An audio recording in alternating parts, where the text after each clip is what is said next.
India में कल से आज तक की सारी बड़ी खबरें अगले 3 मिनट में। अरविंद केजरीवाल भी अब सीजीबीटी प्रोटेस्ट में शामिल हो चुके हैं। अरविंद केजरीवाल ने सोनम वांगचुक के हंगर स्ट्राइक को खुलकर सपोर्ट दिया।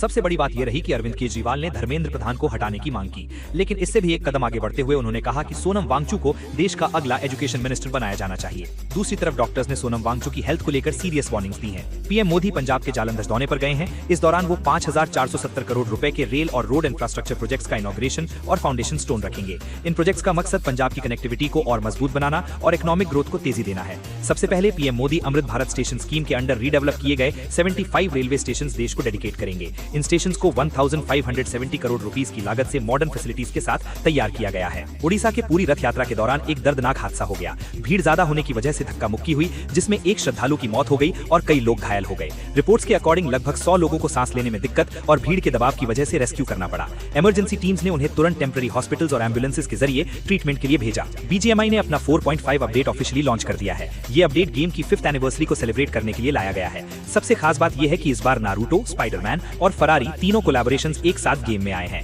क्राफ्टन के मुताबिक बीजीएमआई के इंडिया में 26 करोड़ से ज्यादा प्लेयर्स हो चुके हैं। इस अपडेट का सबसे बड़ा हाईलाइट है Naruto ninjas assembly mode. India में E20 पेट्रोल को लेकर पहला बड़ा कंज्यूमर कोर्ट फैसला आया है। रायपुर के एक डॉक्टर ने कहा कि E20 पेट्रोल की वजह से उनकी Maruti grand Vitara strong hybrid में प्रॉब्लम आने लगी। लगभग 22,000 किलोमीटर चलने के बाद इंजन बोरिंग लाइट जलने लगी और कार रास्ते में बंद होने लगी। ड्राइवर कंज्यूमर कमीशन ने मारुति सुजुकी और डीलर को 45 डेज में E20 कंपैटिबल नई कार देने का ऑर्डर दिया है। ऐसा न करने पर कंपनी को लगभग 20 लाख रुपीस रिफंड करने होंगे। इंडिया की प्राइवेट स्पेस कंपनी स्काईलूट एरोस्पेस अब एक नया रिकॉर्ड बनाने की तैयारी में है। 18 जुलाई को कंपनी अपने पहले ऑर्बिटल रॉकेट विक्रम 1 का लॉन्च करेगी और ये लॉन्च श्रीहरिकोटा के सतीश धवन स्पेस सेंटर से सुबह 11:30 AM पर होगा। इस मिशन का नाम मिशन आगमन रखा गया है। सबसे खास बात यह है कि अगर ये मिशन सफल होता है तो ये इंडिया की पहली privately developed orbital rocket launch होगी। पीएम मोदी आज 17 जुलाई को हरियाणा के जिंद से इंडिया की पहली हाइड्रोजन फ्यूल सेल ट्रेन को फ्लैग ऑफ करने वाले हैं। ये सिर्फ इंडिया की नहीं बल्कि दुनिया की सबसे पावरफुल और सबसे लंबी हाइड्रोजन पावर्ड पैसेंजर ट्रेन में से एक है।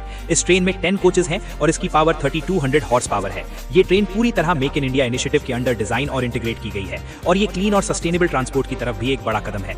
पार्लियामेंट के मॉनसून सेशन में 5 नए बिल्स और 2 पहले से पेंडिंग बिल्स को पास करने की तैयारी है। ये 5 बिल्स हैं: tax amendment bill 2026, supreme court number of जजेस amendment bill 2026, births and deaths amendment bill, prevention of insults to national honour amendment bill और MSME डेवलपमेंट अमेंडमेंट बिल। इसके अलावा foreign contribution regulation amendment bill और Viksit Bharat education establishment bill भी committee की report के बाद दोबारा डिस्कस हो सकता है।